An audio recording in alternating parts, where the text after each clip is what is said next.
ଏଣେ ତୁ ନେଇଥିଲେ ପାଇବୁ, ଏଣେ ତୁ ଦେଇଥିଲେ ତେଣେ ପାଇବୁ, ଅଣ ଆୟତ୍ତ ବେଳେ କି ଘେନିଯିବୁ।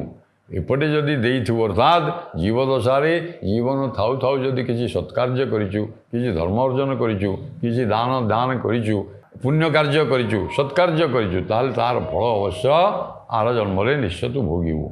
ଏଣେ ତୁ ଦେଇଥିଲେ ତେଣେ ପାଇବୁ, ଅଣ ଆୟତ୍ତ ବେଳେ କି ଘେନିଯିବୁ। ଆଉ ଯେତେବେଳେ ଅଣାୟତ୍ତ ହେଇଯିବ, ଆଉ ଏସବୁ ପଦାର୍ଥ ଛାଡ଼ି ଯେତେବେଳେ ଭୋଗ ଲାଳସା ପଛରେ ଯାଇଛୁ, ସେଟା ଅଣାୟତ୍ତର ପଥ ଅବାଟ। ଆଉ ସେଥିରେ ଗଲେ କ'ଣ ପାଇବୁ?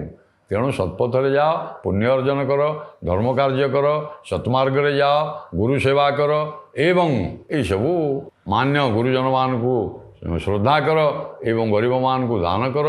ଧର୍ମ ଏସବୁ କଲେ ଯାଇକରି ତାହାର ପୁଣ୍ୟ ଫଳ ଅବଶ୍ୟ ତୋତେ ଇହଲୋକରେ କରିଥିଲେ ପରଲୋକରେ ହେବ। କାହିଁକି ଆମର ଅଛି ଯେ ପୁନରପି ଜନନମ୍ ପୁନରପି ମରଣମ୍ ପୁନରପି ଜନନୀ ଜଠରେ।